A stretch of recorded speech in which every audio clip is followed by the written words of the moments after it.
Howdy, studentmates. Welcome to week 4 of the Artist's Way book club my bridge stuck, for Artists Do. And we are discussing chapter 3 of the Artist's Way. Let's do a quick recap on what we talked about last week, which was chapter 2. And chapter 2 is recovering a sense of identity. Looking at my notes. Um, for many of us, creativity is a new behavior. Um, I think in general, I think folks paying attention to this and listening to this might be more than just a new behavior. We're creatives because that's why we're here, is because we're artists. Um, but it is important to create without self censorship, and this is a recurring theme I've been picking up in the book. She doesn't point it out directly, um, but I keep finding this thread weaving through at least the first few chapters of the whole self censorship. Be aware of poisonous playmates, people whose blocked creativity may discourage your artistic growth. Again, another thread that she kind of weaves through the first few weeks, but not calling it out.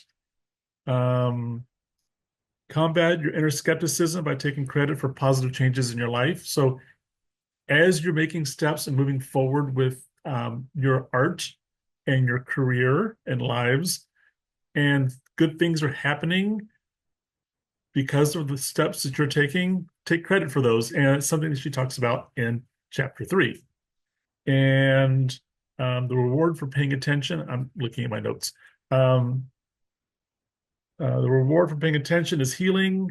Sometimes pain is what teaches us to pay attention to our creative needs. So it's not all just running around and listen to fun music and dancing around the studio and making wonderful art. Um, Sometimes you have to pay attention to what you're doing. And I had a big moment of that. Um, I've been going through the last several months of that, but I had a big moment this morning that I spent the whole morning writing, not morning pages, but actually writing substack posts. Um, Choosing companions who encourage you to do the work, not just talk about it. Yeah, the walk the walk, talk the talk type of thing. So if you have friends who are talking about all these wonderful things they want to do, but they're not actually making progress towards it. One motivational speech thing that I hear a lot is you are like the 5 people you hang around the most. So if you're hanging around 5 people who are talking about wanting to do things but never do, um, you end up starting to kind of mimic that behavior as well.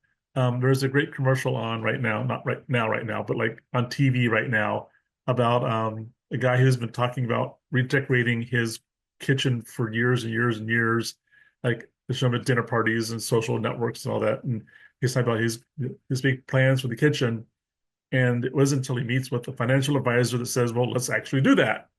Um, so similar in terms of, we all know those people who are talking about the things they want to do and they actually have a big plan for it and details, but and we talked about that a little bit last week about, the dog who's on the porch, sitting on a nail. It has to be painful enough to get up and move off the nail. Time management is crucial. Tracking how you spend your time, including your morning pages and your artist date. And yeah, so that's my recap for week 2, which also leads us right into week 3 or chapter 3, um, which is recovering a sense of power. And as I was reviewing or reading and re-reviewing this chapter, I was a little confused as to why it's called a sense of power when power isn't directly referred to in the writings, but I was taking it a little bit too literal. So she kicks off recovering a sense of power, which is week 3, um, saying with the section called anger, and the first sentence is anger is fuel.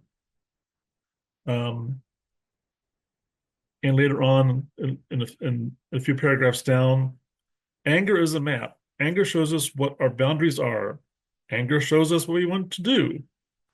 Oh, sorry. Anger shows us where we want to go. It lets us see where we've been and lets us know what we haven't liked. Um,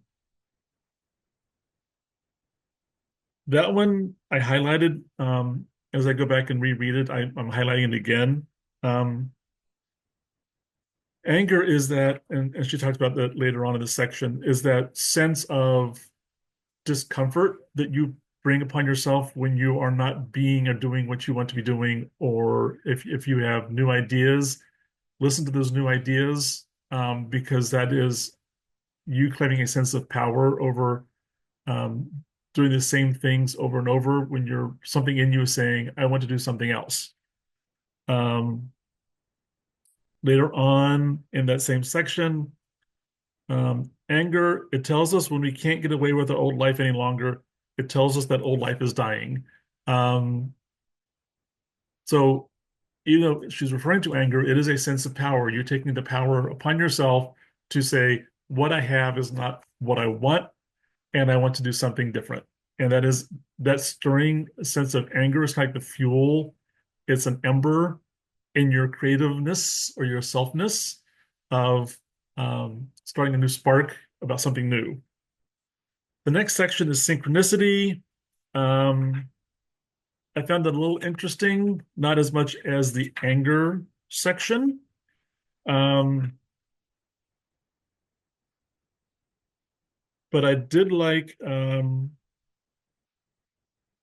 synchronicity. Anyone honest will tell you that possibility is far more frightening than impossibility. And that is, it kind of falls in with synchronicity and with anger a little bit, is it's easier to sit around and think about what is impossible than it is to think about what is possible. Because when you think about what is possible, you kind of have to do it. When you think about what's impossible, you're giving yourself permission not to do it. Though there is the quote about from Walt Disney or attributed to Walt Disney where it's kind of fun to do the impossible. Um, Being told something is impossible sometimes, at least with me, lights a fire saying, well, I'll show you. And sometimes they're right, and most of the time they're not. Um, but synchronicity is kind of like when you buy a new car and you're driving down the road, and all of a sudden you start seeing other people have your car. Um, it's that synchronicity, it brings a new awareness to you about your world that you may not have seen or thought about before. Um, Not quite sure that falls within synchronicity, but I'm going to count it as that because that's what I have written in the margins of my book. Um, so going on with synchronicity, the possibility of an intelligent and responsive universe acting and interacting in our interests. So once you start having thoughts and ideas of what you want to do, you start and what's possible, even when you're taking the impossible, making it possible, you start seeing things happening that bring are in a line with this new idea or thing you have going on, which is the synchronicity of what I think she's trying to bring into. And yes, that is a sense of power. When you start, you've been anger enough to get the ember going that you want to do something different. And the synchronicity, when you start, when that ember starts growing, and you start going, well, I could do that, or what's going over there, or that, and you start pulling in all these things that have been around you all along, but you may not have noticed. Um, and she sums it up with, in my experience, the universe falls in with worthy plans, and most especially with festive and expansive ones. Yeah, so the bigger the ember that you're fanning and fueling into flames, um, the more you'll start seeing the synchronicity happening in your world, and especially when they're festive and expansive ones. Um, she gets into understand that the what must come before the how. First, choose what you would do, and then how usually falls into place. That's part of the whole synchronicity thing, because it's in the synchronicity section of as you are figuring out what you want to do, the pieces start coming into place about how to make that happen. Um, Take a small step in the direction of a dream and watch the synchronous doors flying open. It goes back. I mean, it's this is a summary of the whole thing that we're talking about in this section, which is once you open yourself up to a new idea, you start seeing that idea in other places. Um, is this the section where I was? Nope, it must be the next section. Anyway, Elizabeth Gilbert, who wrote Eat, Pray, Love, wrote another book called Big Magic. And if you haven't read Big Magic, I suggest you do. I need to go back and reread it. It's been quite a while since I read it. Um, but yeah, it's so again with the whole book club thing, we're talking about the artist way and taking it through week by week and building on the structure and foundation that she's building on being an artist and the things that we need as tools. But rather than viewing it as I've talked about before, as a cookbook with a a definite recipe to follow, I'm viewing it as a so it's not baking, it's cooking. I'm bringing in stuff from this book and other books I'm reading, um, or books I have read. And at some point in time, I probably should put together a bibliography of the books that I've read and the pieces and parts I pull together from those to make my puzzle or my stew. It's my stew. Um, anyway, the next section after synchronicity is shame. Um, those of us who get bogged down by fear before action are usually sabotaged by an older enemy, shame. I talked about this previously about um, being in the classroom with elementary students and the freedom that first and second and third graders have in creating their artwork. And once you start getting to fifth and sixth grade, there's using the analogy of what Cameron talks about in this book is shame. You start judging yourself. Um, and like, this horse doesn't look like a horse. Mary's horse looks much better than my horse or my drawing of my horse. And Cameron is talking about that shame comes from something in your past, the sabotaging you and being aware of that. So when you do run into shame, um, what from your past caused you to have that sense of shame that is stopping you from making movement and forward motion on what you've been working on? So the anger is the ember, synchronicity is the adding of other fuel to your idea, and shame is trying to avoid putting a cover over the rain or someone dumping water on it. You need to be aware of where those water sources are. They're coming to put a damper on your building flames from your synchronicity of your embers. Um, Also, in shame, if a child has ever been made to feel foolish for believing himself or herself talented, the act of actually finishing a piece of project will be fraught with internal shaming. That's interesting. As I've talked about before, I don't think I have much of that in me, but I might just be deluding myself. Deluding? Anyway, um, lying to myself. Um, I love putting out my drafts and works in progress. And it kind of comes up with um, going back to Creativity Inc. And I'm bringing it earlier than I wanted to, but I bring it up anyway because it's just in my brain. Um, when they have story pitches for the movies in progress and they have story meetings all along from the initial idea to the final release of a movie, um, they know that the first versions, as they call them, are ugly ducklings. They are ugly, they're awkward, they don't work, but you have to put those out to get to making them better. You can't immediately go from an idea to a masterpiece in this much of a time frame. It has to be spread over steps and stages. Sometimes your initial work for first draft might be a masterpiece. Um, and I'm wondering, now that I'm thinking about it, if that is um, mindset or something of photographers because photography happens in a fraction of a second. And is it easier for photographers to think that their photographs that they take in fraction of a second are masterpieces more so than a painter who is working for months on a painting?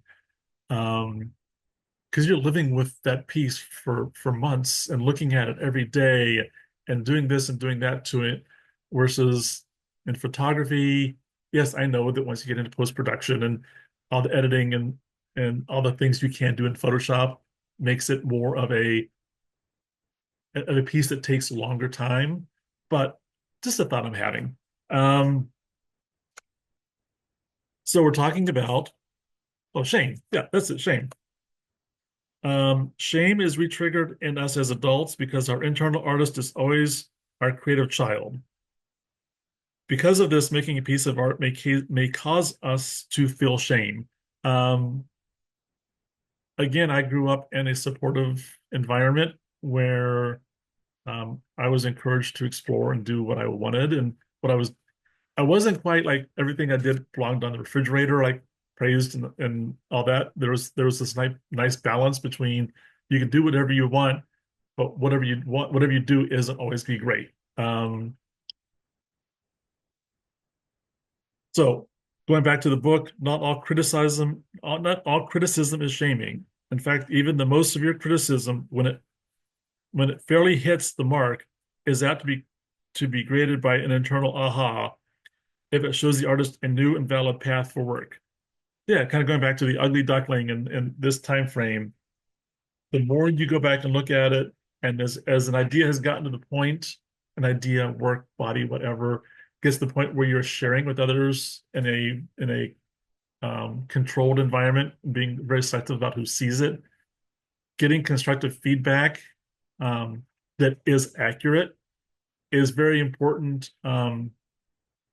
and could help propel your work to this point faster than if you're doing it on your own. Sometimes someone making an observation or a point all of a sudden makes you move up a step because like I hadn't even thought of that. So you have to put the shame aside. Wherever that shame came from, you do need to recognize, pay attention to it, recognize where it came from, but put that shame aside when it is useful and constructive criticism.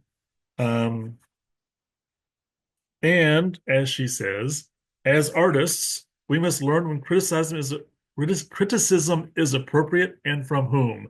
You have to be careful who you're listening to. Going back to what she talked about in weeks 1 and 2, which is poisonous playmates and people who are trying to put hooks in you to pull you back, as opposed to hooks to pull you forward. Um, And of course, she gets into the affirmations, which is we simply cannot allow the first negative thinking to take hold. Thinking, taking in the first doubt is like picking the first drink up from an alcoholic. Once in our system, the doubt will take another doubt and another. Doubting, doubting thoughts can be stopped, but it takes vigilance to do so. When you start catching yourself in that spiral of I suck, this is no good, this isn't going anywhere, um, you got to pay attention to those and step back and think about what you're doing and why. Um, back when I was teaching college classes, one of the classes I taught was a semester long single project class. And I had been through the class before when I was a student. And pretty much at the beginning of the semester, you write a contract to the instructor about this is the project I'm going to do and what the final product will look like and what my schedule is going to throughout the whole semester.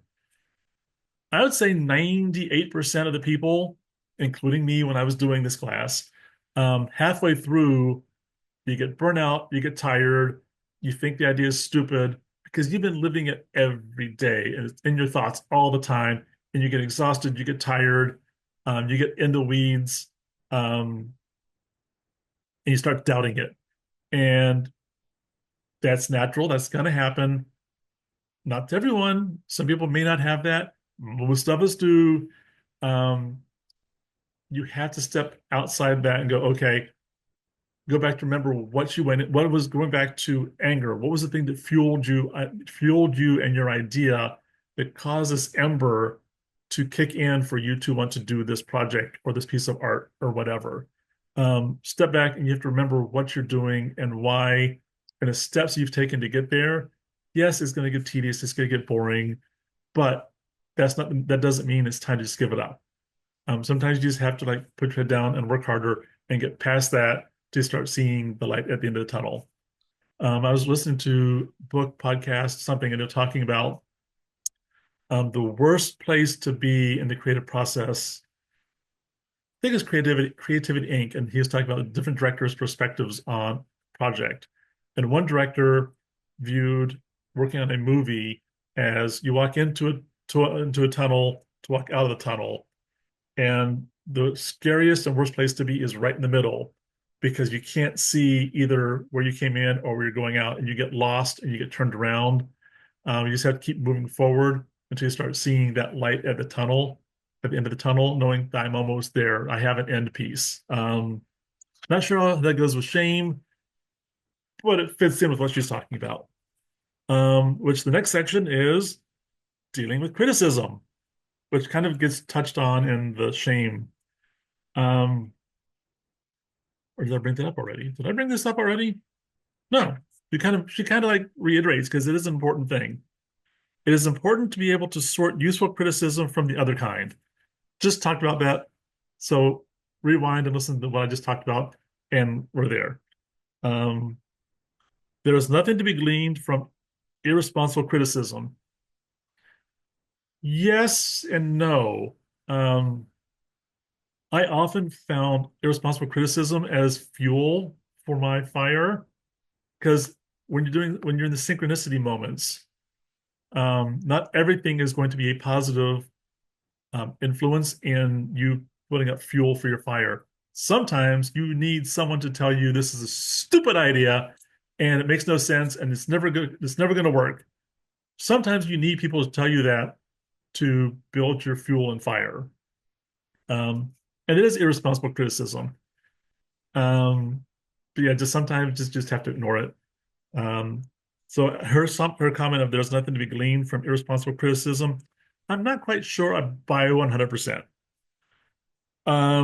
So in that, she lists a list of 9 things that are rules of the road useful in dealing with any form of criticism.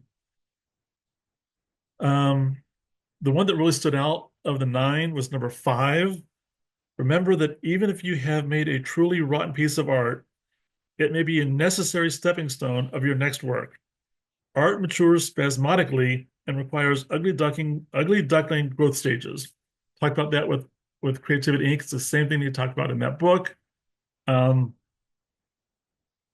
Creating art and working through ideas is an evolution, and you will learn new skills and tricks along the way. If you are not learning new thoughts, processes, techniques, tricks, or whatever, are you just recreating what you've already done in the past? And I don't say is that useful? It is useful, but it's easy to get stuck in that habit of doing the same things you've been doing before. But I am also one who is a lifelong learner who is always looking for. I am just a sponge of of new stuff and information. As I'm working on writing my book, I spent 4 hours in the library on Friday. Today's Sunday. On Friday, 4 hours. Excuse me, just perusing various sections of the library to be exposed to new ideas and things I had not thought about as I'm building my story for the book I'm writing. Um, Back to Artist Way. Her next section is detective work and exercise. Um, I'm sure it's useful for some people. I just have a big X, written big X scratched through it saying boo. Nothing in there really jumped out at me. That does not mean that you might find this to be the most important section of the entire book. In that case, fine, let's hear about it. I don't disagree with you. For me, I just big X boo. Next section, growth. growth occurs in spurts. Again, we're cycling back through the same things in this chapter and in my ramblings. I did find this one interesting. More than anything else, experiment with solitude. You will need to make a commitment to quiet time. Try to acquire the habit of checking in with yourself. Yes. Um, I just had a phone call with a person I met through one of the mastermind groups I'm in, and she was talking about how she's been working from home on her business for the last 8 years and is finding it to be much of a grind because she is an extrovert and misses being out and working with people. And all the work that she's been doing, she does website optimization and SEO stuff, is on the phone and Zooms. And she's like, I am missing that personal working face to face and being around people. And I'm like, not me. When COVID hit and we had 4 months of being at home, my wife and I loved it. Having to go out and deal with people, nope, nope. I'm fine with being at home. And actually, my wife has been out of town for a week helping her parents through some illnesses. And I've been treating that week at home as a kind of as a retreat and spending time in solitude. I'm not talking to anyone other than like on things like this. Otherwise, I'm just in my own little world, listening to music, doing research on my book, working on some new cartoons, and just absorbing and being a sponge. I'm taking this space to um, check in with myself. And I've been doing a lot more writing lately. And this morning, I had a dream last night. I woke up this morning, said, I need to write about this, and made a blog post about the dream. And then that got me thinking about deeper thoughts on that. So that dream and that initial article is probably going to spawn at least three more articles and discussions about where this dream led me. And I wouldn't have that luxury of time if I had a schedule and didn't give myself some time to check in with myself and think. So um, then she moves on to the tasks for this chapter. Um, Number two, describe 5 traits that you like in yourself as a child, which really kind of falls back on the stuff I was writing this morning. But was that incited from reading this in the chapter? Maybe it might be synchronicity, just like she talked about. Um, and number 5 on her list of 10 tasks is make a list of friends who nurture you. That's nurture, give you a sense of your own competency and possibility, not enable, give you the message that will never hit, not enable, give you the message that you will never get it straight without their help. That goes back to the poisonous playmates and reminds me of a quote from one of the guys I know from the mastermind, George Bryant, who his message to leaders is a good leader gets people to the point where they no longer need him. It's like he's like, as a coach and a mentor, I don't want to be always on your speed dial when you get stuck. I want to give you the tools that you need to unstuck yourself without me being there. Um, and we'll get into that some other time. But remind me some point in time to talk about the little people that live on my shoulder, and they're not they're not really there. I mean, I don't know if you can see them, but there are people that have told me things that I have learned from in my life that when I get stuck, they're there whispering in my ear, remember this. Um, anyway, so that is recovering a sense of power. Um, my first run through on it, I was like, yeah, really? And I was like, how is this related to power? But as I got more into it and thinking about it, and even during this discussion, um, it is a sense of power because we started with um, chapter 1, which is a sense of safety, giving yourself a sense of self space to work in. Excuse me. Chapter 2, recovering a sense of identity. And now we're getting to a sense of power, which is really where we're starting to flex our muscles of we are creatives, we have ideas, we have things we want to think about and do and accomplish.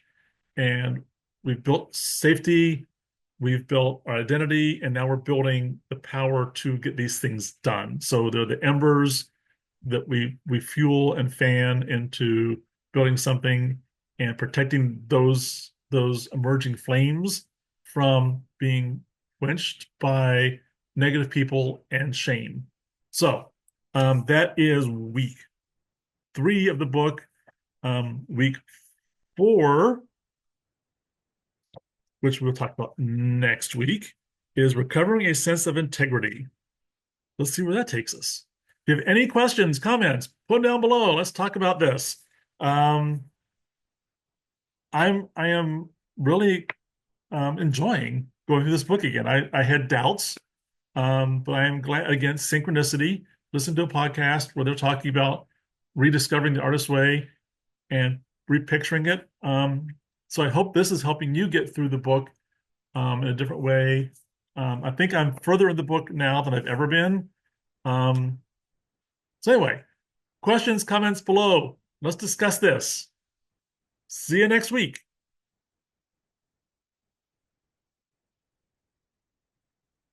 Oh, there's the stop button.